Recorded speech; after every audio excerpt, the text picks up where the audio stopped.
and welcome to my channel, Bow and Arrow Tarot. Today we're going to get right into the weekly reading for the sign of Scorpio. Now, Scorpios, you're up. This is going to be for February 15th to the 21st. Starting the week right after Valentine's Day. And let's just see what your week's going to look like. I'm going to pull out 3 love oracles. I'm going to pull out 3 animal spirits, and then we'll pull out your 3 forecasts for the week. Now, for those of you who want to get a weekly, have access to the weekly love outlook, then that is for my members. So you can check that out in the membership section. See if that's something you'd like to partake in. But for right now, let's get right into your general outlook. We have Heart with a Key. We have the Grim Reaper. It's over. And we have Engagement Ring. All right, so 3 very different sort of oracle messages for you, Scorpio. A couple of them have been frequent flyers for you recently, right? The Grim Reaper and actually Heart with the Key. So let's get right into it. Of course, Heart with the Key is about letting somebody into your heart in a very special way. It's not just giving your heart away, but giving the key along with it, right? And so it's kind of like, it implies, you know, a heart, it implies opening up to someone in a very special way, in a way that you perhaps haven't opened up to anyone else before. The Grim Reaper is definitely talking about it's over. You know, it's done. It's over.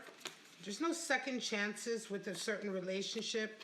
It could be that you're the one who's not willing to give a second chance, or they're the one. In either case, this relationship is definitely done. Now, the engagement ring is, of course, talking about engagement and going up to another level of commitment in a union, right? Completion. Somebody might actually be asking you to get married, Scorpio, or perhaps you have an interest in asking someone else. Now, let's pull out your animal spirits. See what kind of animal spirits you have with you this week. We have, straight out, the dragon. Associated with the 3rd chakra, which is the solar plexus. The moth. Air energy. Interesting. And you have the raccoon. Earth energy. Very interesting cards in association with these oracle messages. Let's get right into it. The dragon is the solar plexus, that breath, right? The breath that gives us life. The dragon eye is ever watchful, watching that we are sort of in rhythm with our own life. Are we sort of in lockstep? Are we in rhythm? Are we sort of following our true path? Right? Are we following, you know, the path that we really want to follow for our lives, right? Freedom, you know, breath in a lot of ways is freedom, you know, being able to breathe, right? What do they say when you first get out of like sort of incarceration of any kind? They say, you know, the first thing is breathing the free air, right? Breathing in such a way that you realize you are free. Well, the dragon energy is talking about the same sort of thing, you know, making sure that you are actually living your life in a free way to follow who you truly are, right? To follow sort of the path that you know is good for you. Now, the moth is air energy, and the moth is all about the grass being greener on the other side. The moth is someone who is very hasty, very wishful, not very committed at all. They really lack the effort to put into anything to actually work for it. Anything shiny or new, they go for it. And so the moth is very inconstant, right? It is the spirit of the moth is also dangerous because the moth flies to the flame. So this is also sometimes when you are attracted to sort of the, you know, the bad boy or the bad girl, or you're attracted to something that ultimately really isn't any good for you whatsoever, but the allure, the shininess, the newness, or perhaps the excitement of it all is drawing you right in. Just remember this, if you're resonating with this, or you know someone who is, there is nothing in life that isn't worth working for. And, you know, the grass is always greener on the other side. I mean, how else do you explain that? You will never simply be satisfied, you know, you just won't. The raccoon is associated with earth energy, and the raccoon is one of the highest cards in the deck for talent.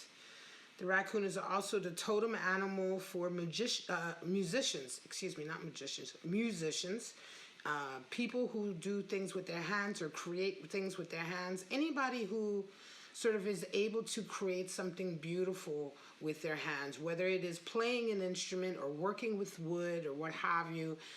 This is the spirit of the raccoon. The one thing though is that they're very shy animal spirits, very shy individuals. They like to stick to the shadows. This is the person who likes to work behind the scenes and not in front of, you know, out in front. They have an extreme amount of talent, right? But they don't necessarily want the whole world to see what they're doing. Very, very private. Sometimes because of self-esteem issues, sometimes just because they are, you know, too shy or too embarrassed, right, to come out and be out in front. And you know what, that's fine. If that's the type of person you are, that's fine. But certainly do not, the one thing with the raccoon is, you know, you still have to have an avenue to sort of allow your talent and your abilities to flourish, right? Even if, you know, like some people, like a director is behind the camera, but yet he's able to sort of use all of his talents to create something great, right? And so with the raccoon, it is the same way. Try not to hide your talent in the shadows, even if you need to hide in the shadows. All right, Scorpio, let's get out your forecasts for the week. These are forecasts separate from each other, so you may only resonate with one of them. Straight out, we have 8 of Pentacles. There's your hard work, the Knight of Cups. 8 of Swords. Wow. Some of you are coming into this week working very hard in your career or business. This is all you're thinking about. It's just work, work, work, trying to accomplish something. You've probably been really disciplining yourself. 8 of Pentacles is one of the cards for discipline. It's one of the cards for focus and mastery, wanting to master a particular craft. A lot of times I see people interpret this as being bored or something like that at work. This is a handcrafter on the card, right? And so, you know, not everybody thinks work is boring. You know, some people actually like their job because they like what they're creating. And so this has nothing to do with boredom, and it has everything to do with disciplining yourself when you're trying to master a particular craft, or you're trying to master a particular ability that is going to impact your career, or that's going to impact your business. Handcrafters, you know, for a handcrafter to be able to make the same pentacle almost identical over and over is a high degree of sort of ability there.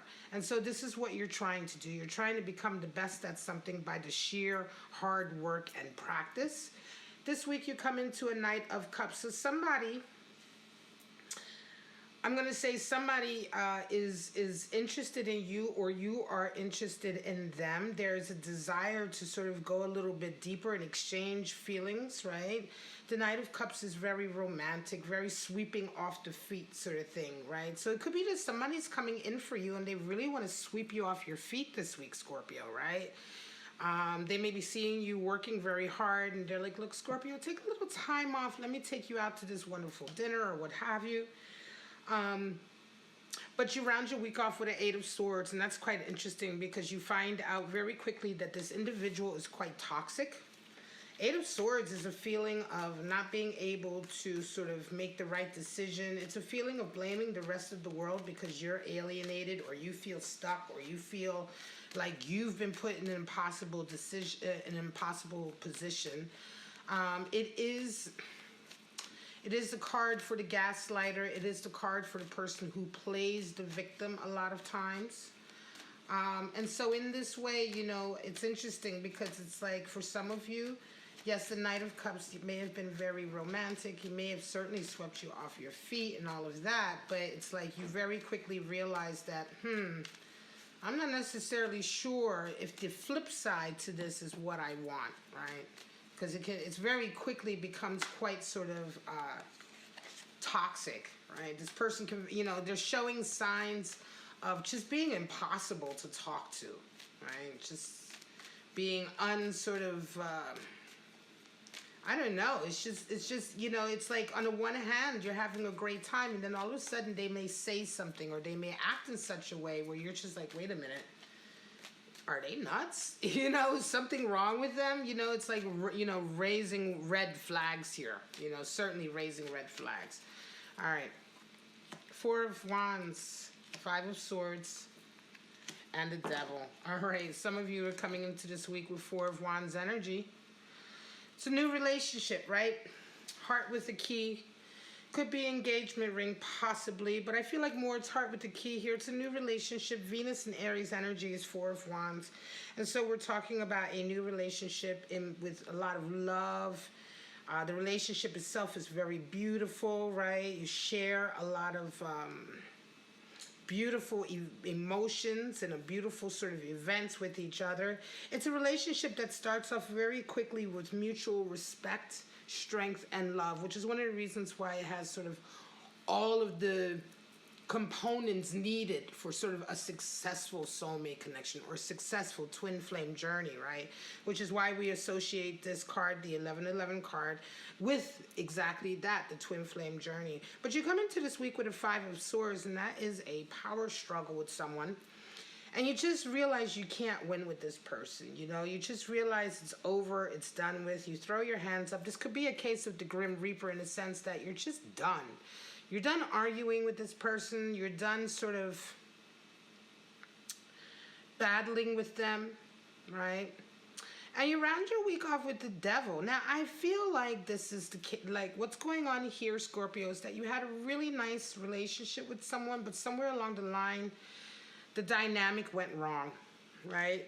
The dynamic went wrong, and it's really hurting you. I think that either you or your person have thrown their hands up and said, look, I can't handle this sort of, this constant power struggle, you know? And this is the type of power struggle where you're not being fair, right? Like you may be getting into arguments and, you know, either one or both of you are constantly sort of hurling sort of unfair accusations. You may be really sort of hitting below the belt. You know what I mean? It's just the way you're conducting this dynamic or this power struggle. One person is definitely not playing fairly or playing by the rules. And I think that what happens is that there's a breakdown in this relationship. And by the end of the week, the Devil is there because it's like you're very angry, I think. I think you're very sort of upset.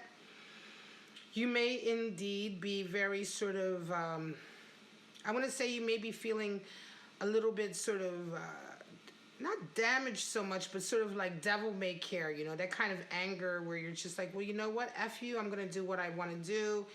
And, you know, you end up sort of going down the road of temptation. You know, the Devil is very much sort of like the desire that we all have. It's a constant power struggle within us. The Devil is an internal power struggle. Do we, you know, do we acquiesce to instant gratification because it's easier in the moment because we're hurt or because we need something to make us feel better? Or do we rise above that energy and try to sort of move to a higher level of contentment and a higher level of satisfaction, right? And it feels like this is very much the case because you're coming out of this quite upset, maybe quite hurt, and you may be engaging in behavior that ultimately is just going to hurt you or ultimately is going to hurt this relationship even more.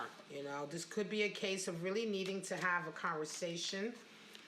There could be moth energy at play in the sense that, you know, one or both of you have not been willing to put the extra work in to overcome this issue.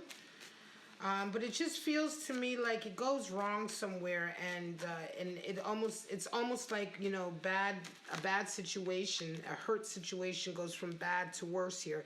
But it's always up to you, Scorpio. I mean, you know, this is not for sure. This is down to you and how you handle it. And if you sort of are strong enough to not now go down this road here where you're being tempted into behavior or attitudes that are ultimately going to hurt you in the long run. Page of Cups, Nine of Wands, Ten of Cups. All right, this is your last spread. Page of Cups is interesting. Some of you are coming into this week with a Page of Cups attitude. You're really overcoming your fear of expressing your love to someone. You just want to let them know, right? It's not so much the Knight of Cups where you're ready to sweep them off their feet and take them on a big date and all of that. You're only at the Page, so you're just at that stage where you're ready to let them know that you have feelings. You're ready to explore possibly a connection, right? You have something you want to offer to them. And it's not an empty cup, it's a cup of possibilities, right? Possibilities of a flourishing union to come, perhaps, right? But right now, it's just like overcoming that initial insecurity of letting somebody know that you like them or that you care for them. You have this energy coming into the week, Scorpio. Some of you may be even mustering up like sort of this courage to speak to this person. But Nine of Wands is what you're met with. And it feels like all of a sudden, you know, there is some kind of baggage or behavior pattern that kind of rears its ugly head, I'm going to say. And it could very well be that this week you realize that you still have a little bit of baggage to let go of. You're almost at a 10 of Wands where you can lay it all down, where you can let go of that baggage because it's just becoming a burden, right? And you can sort of set yourself free. But I think that this kind of connection here, or whatever comes out of you sort of expressing your desire for this person, it really kind of highlights that you have just a little bit more personal work to do here, maybe a little bit more shadow work to do on letting go of some baggage. And then you will very quickly be at a point, sorry about that. You will very quickly be at a point where you can completely lay it down and where this oppressive feeling is no longer there and you're kind of free from everything that you've been carrying around with you, right? It could also be that, you know, this new person or this person that you're wanting to share or express your love to or your affection for is going to help you to overcome this last little bit of work, you know, self-healing that you perhaps have to do. You do round the week off with a 10 of Cups. I'm going to say it rounds off really nicely. You're very contented, you know. It's like this, you know, I think that this person responds very well to you. And I think ultimately it allows you to summon the last little bit of strength that you need to kind of get over this little hump and to finally come out of this stage that you were previously in where you were quite unhappy, right? You're carrying a lot. Now that you're able to let it go because of this new love connection, it very quickly rises up to a level of commitment. Can also be with this engagement ring, right? It can be that for some of you, you're testing out the waters of possibly asking somebody to marry you or to become engaged with you, right? You're overcoming that initial fear and feeling it out. And this week you realize that with this 9 of Wands, you realize you may have just a few other things to work on or a few other sort of things to get over, to overcome. Maybe, like I said, baggage in the form of attitudes lingering attitudes you may be holding on to, or negative self-doubt that you may be holding on to. But that kind of goes away this week. And I think it goes away because this person responds to you very nicely. They respond to you in the way that you had desired. And it's almost as if not only getting over this fear of letting them know how you feel, this is probably, it seems almost like that kind of fear or that insecurity that is associated with it is the last little piece of this puzzle for kind of coming out of a really dark stage in your life, right? And coming out into a period where you're feeling much more confident, you know, less afraid, more confident, a higher level of self-esteem. You know, you're just coming out of this difficult time where you've really taken a lot of wounding, right? A lot of battering to your ego and to your heart. But it's all healing now with this love connection, and you certainly have everything you need to move forward. It is completion. For some of you, you will have finally met or finally got to that higher level of commitment with the one that you want, the one that you're going to move forward into life with for the next however many years. And certainly coming out of a period that up until now was full of a lot of sort of stress and burden and oppression. All right, guys, this is it. Excuse me, Scorpio, this is your reading February 15th to the 21st. I hope you enjoyed it. If you did, please like and subscribe, share the video if you can. Right now, I'm just going to say, everyone have a wonderful week, and I'll see you next week for your weekly general outlook. Bye-bye now.